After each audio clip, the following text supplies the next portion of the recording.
Hello Voices, my name is Joe Troy and I'm a multi-award-winning voiceover and host of the Voiceovers audio adventure podcast, a bi-weekly show where I learn about the voiceover and audio industry and share with you all of the stories, tips and tricks along the way.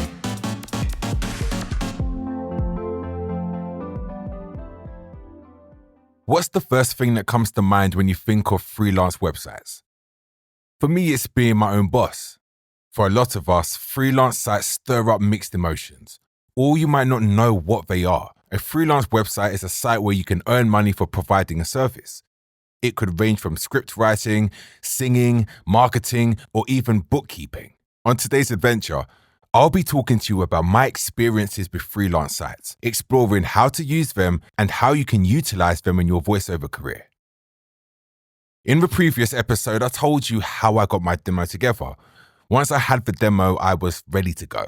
At this point, I didn't have a website, mainly because I didn't have any jobs or experience. So I had to think about ways to get work. I had some understanding of freelancing websites because of people that I knew that used them. So I decided I would start with freelancing sites. I signed up to a number of platforms such as People Per Hour, Upwork, and Fiverr. My plan was to do a few jobs, get a few reviews, and gain experience. There was nothing to lose. For me, it wasn't about money, it was about sharpening my skills. A lot of freelance sites may not earn you a lot of money to start off with. They give you the chance to dip your toe into the world of freelancing without coming out of pocket. I gradually increased my rates to mirror what the industry basic rates were when I became more confident with the way I work and had some jobs under my belt. These sites do all the admin for you, provide customer service, and most are free. Here are some experiences of other VOs that have used freelance websites and some who have chosen not to. Hi, I'm Jane Wing, and I have been a voiceover actor full-time for the last 2 years. I have been using freelancing websites since I started out. Initially, it was a great way to get paid work quickly. I kind of thought of it as almost paid rehearsals when I was working quite cheaply to start with. It was a good way to build a portfolio and a great way to get experience and to start to learn how to interact with clients from all over the world and what their expectations would be. What made me want to join was the immediate access that you could get. So I was very particular, having come from a background of radio and TV and stuff. I was very particular about my sound, so I worked very hard to get my sound right before I launched myself on any websites. But then it was the immediate access, whereas, when you don't have an agent, when you're first starting out, you don't have access to some of the big auditions and the big jobs. How else are you going to build your portfolio? I think that there's a real negative attitude towards freelance sites in the voiceover world. It really shocked me when I first started doing voiceover. A lot of the old school voiceover guys really, really don't like what they perceive as the low rates of these freelancing sites, specifically Fiverr. But I think that the negative view of Fiverr is getting very outdated now. I've noticed even in the 2 years that I've been working, views are starting to change. People are slowly coming around to the idea that freelance sites, you can get paid proper industry rates on there. They can be a really good platform. They can be a great source of income, regular income. I mean, I'm not a top-rated seller on Fiverr. My journey on there has been quite slow. And I know other people that have come on after me, shot up the ranks and earned a fortune. I haven't. I've been a slow and steady burn. But I'm still really glad that I'm on there and I still earn some good money. And I have some really nice jobs on there as well, actually. Hi, my name is Tim, and I've been a voiceover coming up to 10 years now. My opinion on freelancing sites is that they are part of the market. They bring a different type of client or a new type of client into the market that previously wasn't available, maybe using the old conventional methods. And they are something that people have to take note of because they are part of the industry now, and going forward, they always will be. Myself? Yes, I have. I have used freelancing sites before. What made me want to join was because I saw, of course, other voiceovers were joining, and some of them were getting clients and a decent amount of work from the website. So I thought it's something that I should also look into for my business. The site I used was one called People Per Hour.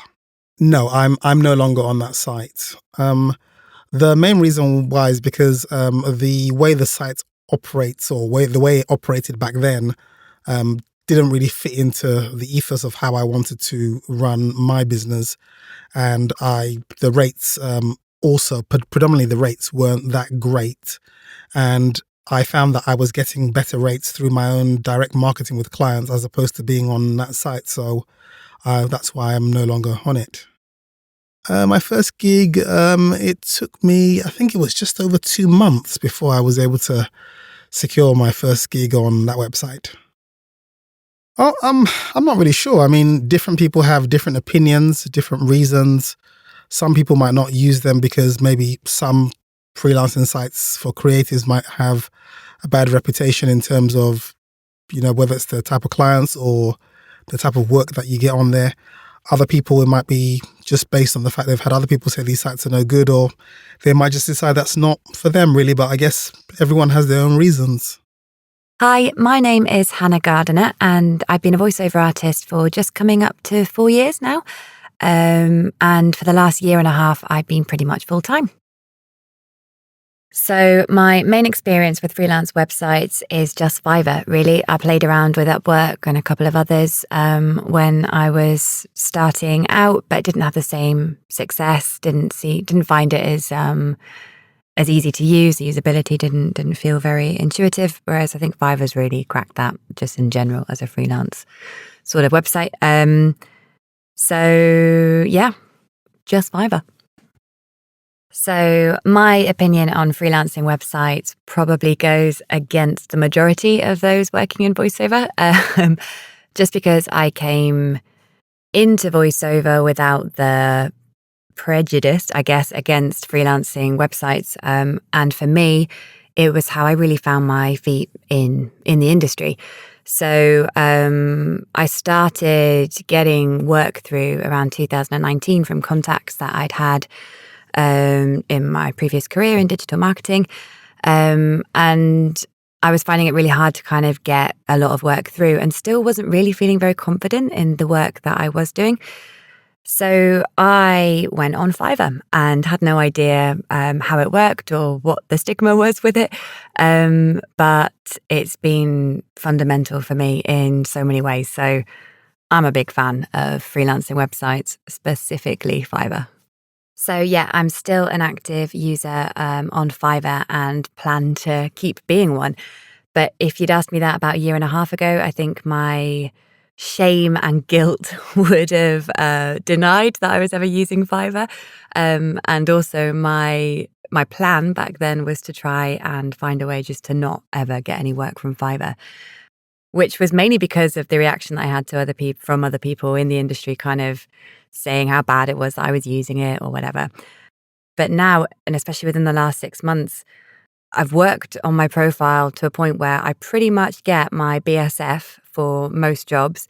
And bearing in mind, a lot of my work is corporate. So where I would lose out on Fiverr is on the commercial rights and things like that. But I actually don't lose out that much because so much of it is internal work anyway. So, but yeah, I'm going to continue using it. And it seems mental to me that this shame and this stigma and this sort of like this image of myself as this terrible VO bandit, and I didn't want to tell anyone where I was getting my work from, and I felt like some sort of fake, but actually now it's a huge part of my business, and why I would ever turn that off, especially where it's just a part of my business. It's not where I get all my money from, all of my work from, not at all, but it's a big base, and it's helping me live independently off voiceover. And without Fiverr and without having built that base there, the experience, like I wouldn't be where I was. So I'm very grateful to it. And I think it was only this year when I went to the One Voice conference this year, and I met quite a few other VOs who were a bit more open about being on Fiverr or open about exploring Fiverr. I kind of thought, yeah, okay, so it's not that bad. And it was this kind of like relief that I felt. But even so, I shouldn't have ever felt that now, reflecting on it. Personally, I thrived on Fiverr. I found that it worked best with my business model, which was to be a voiceover artist and build my client base and skills up in my own time. I've grown within the platform and have been able to contribute to conversations. A big win for me is that I am now considered a top-rated seller, which is someone who has hit specific milestones in earnings and performances. My approach to Fiverr works the same as a client emailing them and asking for a quote. The only difference is that it's on a different platform. I kind of look at Fiverr as an agent. I have some questions. So I reached out to Samantha Sorscher, Team Lead of Community and Social Impact, and Adam Fine, Head of Music and Audio at Fiverr, to ask the best way to stand out on freelance sites, how to grow your business, and why freelance sites can be viewed as negative, and more. Thank you for joining me on the podcast today. Would you like to introduce yourself and to let the people know what it is that you do at Fiverr? Sure thing. My name is Sam Sorscher, and I am the team lead for community and social impact for Fiverr based in New York City. And what I do on the social impact side is I help realize Fiverr's purpose of helping anyone around the world to build their business, their brand, and their dreams. And we do this by increasing access and opportunity to both sides of our marketplace. So both our freelancers and our customers, through different kinds of programming. And then once someone is brought into the future of work and into Fiverr's community by way of our social impact programming or any other kinds of programming that we have, we facilitate connections amongst our community of freelancers and customers together to help them learn, share, and grow. So that's what I do at Fiverr, and I love it. Awesome. Cool. Yeah, that was a good, concise intro. Hopefully I nailed that also. My name's Adam Fine. I'm head of music and audio here at Fiverr. Might not be the clearest what that means. Basically, the way I like to put it is I make sure that Fiverr works in the world of music and audio. Of course, we have tons of services across 8 different verticals, but how you buy a singer is super different than how you buy a programmer to build you a website. So it's really important to make sure that experience flows, that we have amazing talent, high quality talent in the world of music and audio, that we have the right messaging to artists and businesses that are coming to find voiceovers, producers, anything that you can think of. And of course, to have a good product experience so that once you come to Fiverr, you're browsing and searching for a freelancer, for a voiceover artist in a way that makes sense and is intuitive and really helps them find the match. So that's a bit about what I do. Nice intro, you guys. Well done. So I thought that was great, Adam. That was pretty good. That was pretty good. I'll take it. I couldn't do better myself. So yeah, that's a great start. How would you describe Fiverr to someone who's not used it before or heard about it? Yeah, I would say Fiverr is an online marketplace, a global online marketplace around the world where you can either sell services or you can find services to buy. It's almost like the digital services of Amazon. So anything that you want to buy digitally, receive digitally, you can find it on Fiverr, whether it be voiceover, whether it be graphic design. It could literally be someone singing you happy birthday or creating poems for your loved one. You can find it on Fiverr digitally around the world. Yeah, just to echo off that, it's difficult to think about something that isn't available or possible to get done on Fiverr. We've seen a breadth of projects and businesses that have all started up thanks to amazing freelancers that they've found on Fiverr. So it's a pretty magical platform, and it's been exciting to be a part of it.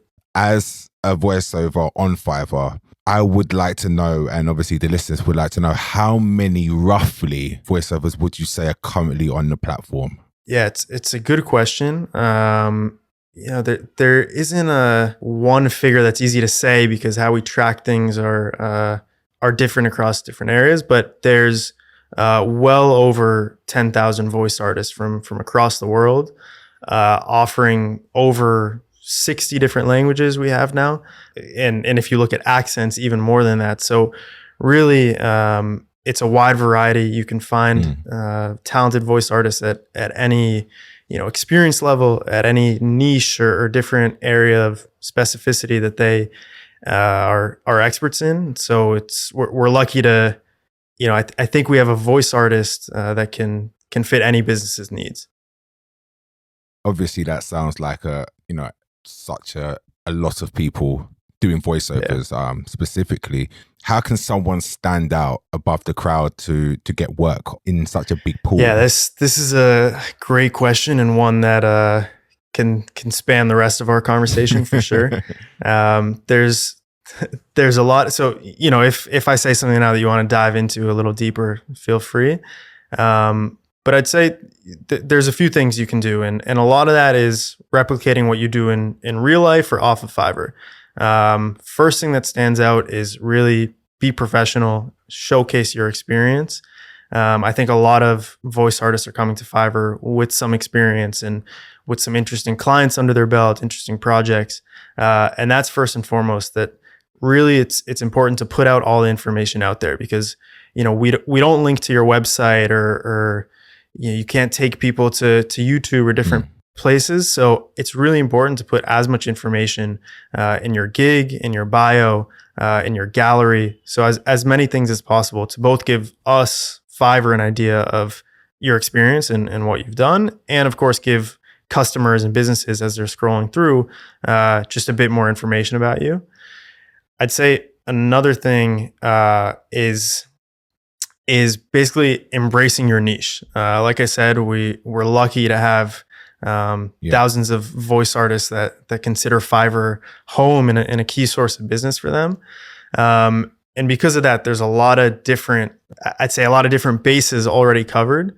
So I wouldn't be scared to really embrace, if you do just, you know, YouTube explainers, you have this super good casual style, I wouldn't be afraid to embrace that and really double down on it, because there's, you know, there's a need for every type of voice out there. And so really be yourself and make sure you embrace that view.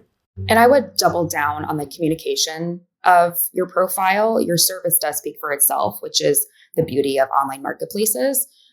But the more that you communicate, whether it be, you know, static on your profile in your About Me section, and your work ethic and who you are as a human, humanizing your profile and talking about the skills and services that you have, but also your communication with clients and customers throughout the process of doing a project with them, is something that could really set you apart. And then once you have a positive relationship with a customer, they leave a review. Once you gain those reviews and ratings, you have a reputation on Fiverr that is only going to do positive things for you. So the communication is really huge on Fiverr and any other marketplace that you're selling services on.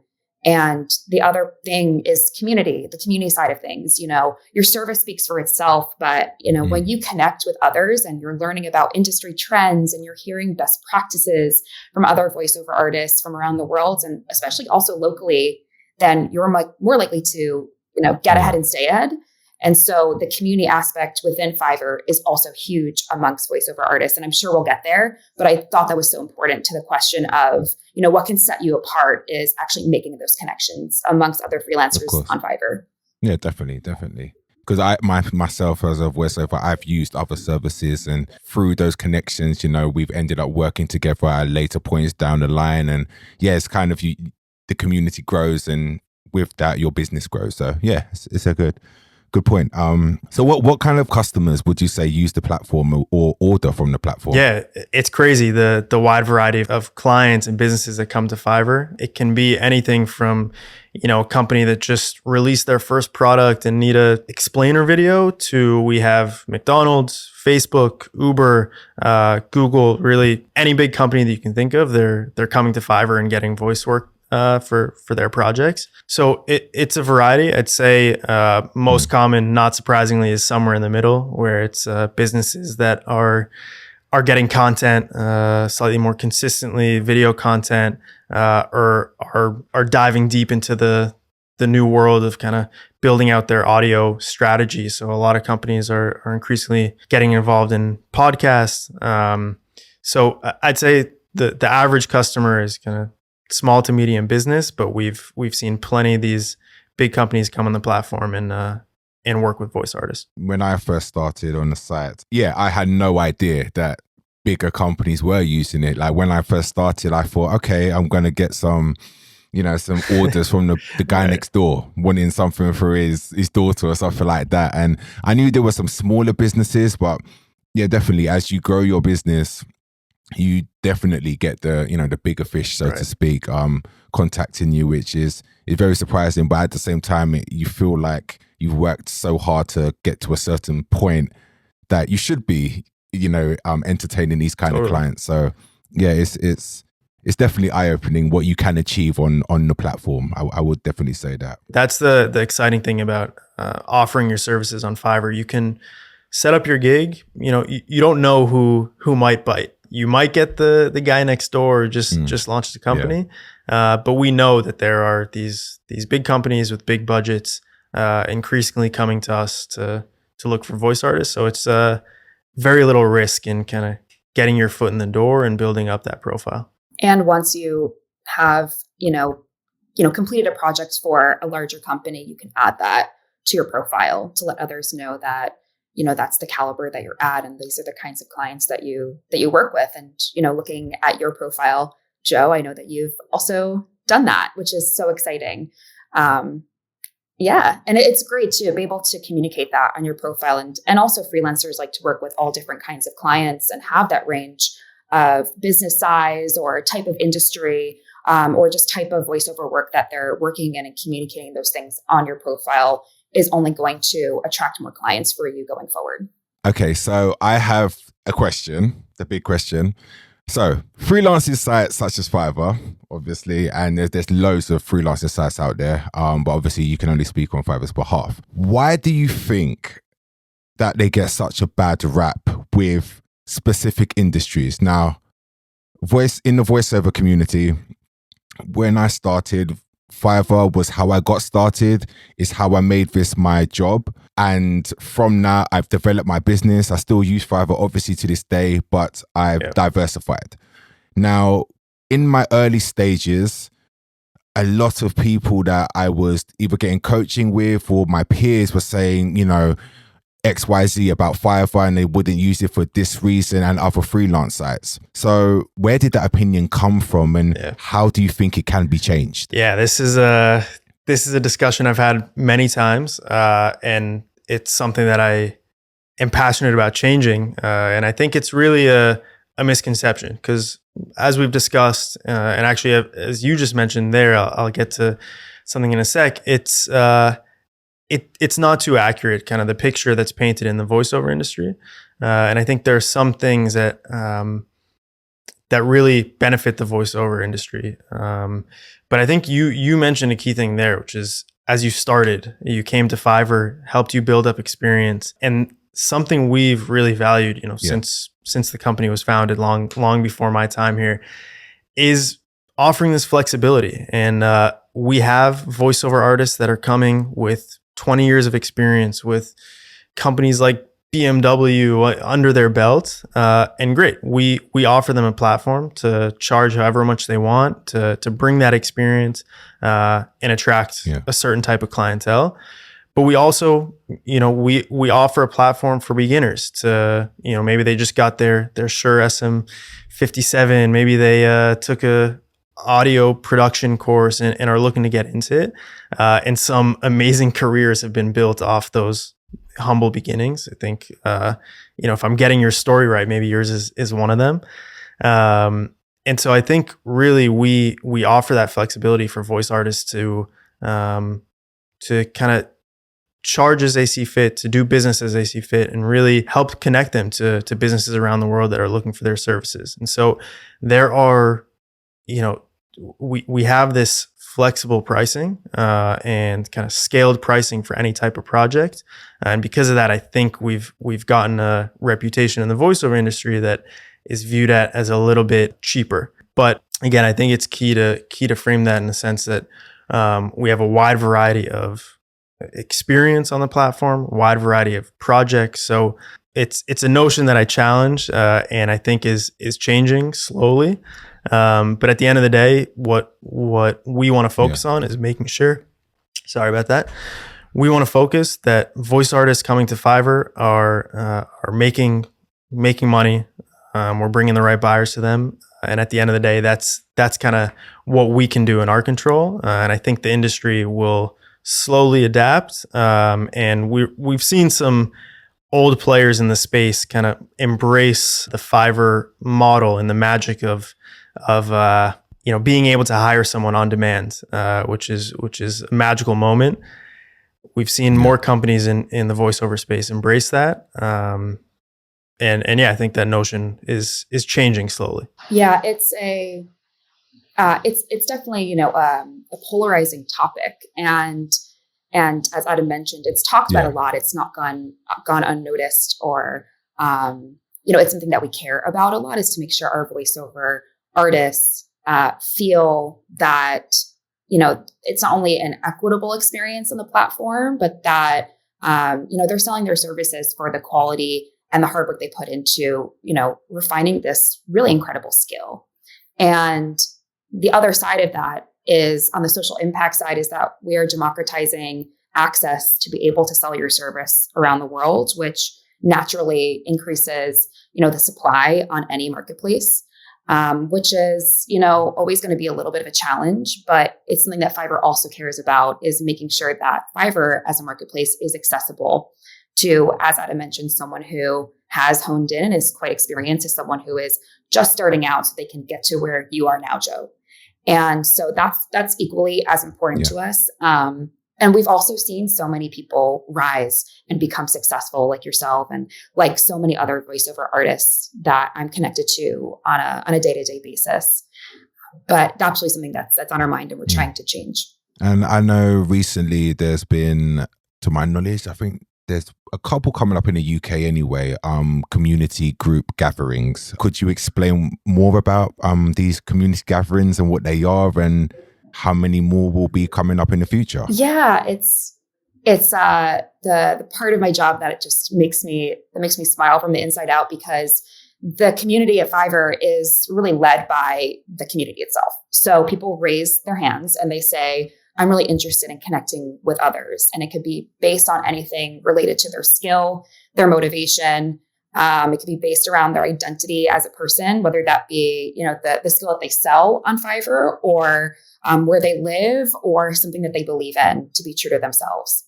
And in the past, we've hosted, even just general community gatherings in the UK, whether it be based in Manchester or London. And then there are also communities around voiceover, whether it be the voiceover community in the UK or in the US. And even more niche than that, we see moms of Fiverr who are in the voiceover community connecting. So it can get super niche. And we see people connecting, more technical related conversations, what equipment they use, what feels right to their recording booth, how, all the way to like kind of the emotional side of it, which is if you're having a rough day, if you're having a stressful day, how do you unplug, and how do you actually tap into, the project that you're working on, or how do you lean into that to tap into the project that you're working on, even all the way to like the everyday life cycle of being a voiceover artist on Fiverr, which is, how do you structure your day? How do you, make sure that, your family doesn't disturb you when you're in the recording booth? Do you get a red light to turn on? When are the most quiet times in the home? I mean, what are those best practices? And we see these kinds of conversations come up all the time within these community events. So that's kind of the structure of them, is really informal conversations. We also have workshops and we have webinars for people presenting to the community. So less facilitating and more learning, and then question and answer. And as far as current events and future events, we are open all the time to be hosting events. And in the future, we hope to be hosting many more. They happen to be some of our most well-attended and most desired events are our voiceover community events. The voiceover community shows out every time. It's really impressive. And I think it's just a commitment to people wanting to do better and to sell quality services on Fiverr and anywhere else that they serve. Fiverr believes in our freelancers. And we also understand that they don't just freelance on Fiverr, they freelance in other marketplaces as well. Fiverr happens to be an incredible marketplace where you can sell your services. And I think that's one of the beauties of the community, is that people come from all walks of life and they sell their services on Fiverr. And by way of connecting with each other, they're able to learn, share, and grow to support their services on Fiverr and them as human beings and individuals. And we know that, and we embrace it, and we love it, and we encourage it. So yeah, we hope to have many more, events and gatherings and workshops on the calendar soon. Totally. I'll just add to that. It's awesome to foster some of these relationships and community events. And I think one thing that I've heard from a bunch of voice artists and other people in other professions, but I've spoken to a lot of voice artists, that a lot of voice artists recording at home, don't have coworkers. It's just a reality of their profession. And so there's been times when Amen. It's the reality. So there's been times when we put voice artists in one virtual room or physical room, and as Sam is mentioning, just a lot of these topics come up, whether it's the equipment or just simply the scheduling of their day, all these interesting things that they don't necessarily get to talk about every day with other people that are doing exactly what they're doing. So Fiverr is the homepage for tens of thousands of music and audio professionals. And as Sam's mentioning, we hope to continue to give these people resources and support if we can. You've kind of answered this in the last question, but if somebody's listening out there and they want to join Fiverr, whether it's for VO or in the audio space, where is the best place to find resources and get started? Yeah, I think there's a few places that come to mind. First of all, super easy to get started and get going. Just when it comes to the logistics of it, click in the top right corner, start selling. You'll get to a seller dashboard. You'll go through a simple process of filling out some of your information and uploading media, uploading past clients. So from a logistics standpoint, it's super easy. But from a educational standpoint and support standpoint, I think the easiest place to get started is our forum. We have a music and audio specific section, and a lot of questions that you might have as a new seller have probably been asked there. But if they haven't, feel free to chime in and send something there. And I think some of these community events that Sam is organizing are an awesome place to both get information, but then also learn from others and really see what others have done to succeed. Because it might seem daunting your first week, or you might not get an order for a month. But many people have been in that situation and have come out on top for sure. Absolutely. There, we can link this to you, Joe, but events.fiverr.com, signing up for events right away to connect with others, the forum, as Adam mentioned. And then there's also I think it's less than an hour, Fiverr Learn course. It's free for the public, for anyone that just wants to create a profile on Fiverr to sell a service. It is a detailed walkthrough of how to sign up for Fiverr, how to create a profile, and some best practices throughout the way. I would definitely recommend that anyone who's just starting out go through that recording and watch it, and just keep it next to them for the first couple of days, weeks, as they're going through their profile and learning and trying and optimizing their profile. Well, Adam and Sam, you've been amazing. Thank you for your time. Pleasure to speak with you both and, make this happen. So thank you again. And yeah, it's been a pleasure. Hopefully speak soon. Thank you so much, Joe. It's been an absolute pleasure, and we hope to connect soon. So what did I learn from today's conversation? Although freelance sites can appear flooded with competition and make you feel like a needle in a haystack, just go for it. Don't try to be anybody else but yourself, and showcase what makes you, you. Communication is key, before, during, and after projects, and can affect your reviews, which has a knock-on effect on with the growth of your business and clients wanting to use your services in the future. Freelance platforms such as Fiverr are filled with entry-level jobs, so it's a great place to start. But also, if you want to create a great client base, it's a great place to network and level up. We didn't talk about this, but from personal experience, make sure you have the time to join a freelance site in general. Although you can decide how quickly your turnaround times can be, the sweet spot is 2 to 3 days at most. VoiceOver is a world full of fast turnarounds, so be on standby at all the times. Otherwise, you might not get the work. Thank you to Samantha Sorscher and Adam Fine for taking time out to chat with me, for wonderful voiceovers that shared their freelance stories, and you for listening. As always, I've put everyone's links in the show notes, as well as a link to sign up for upcoming Fiverr events. Looks like my time is up for another week. Signing out. Until next episode. Later.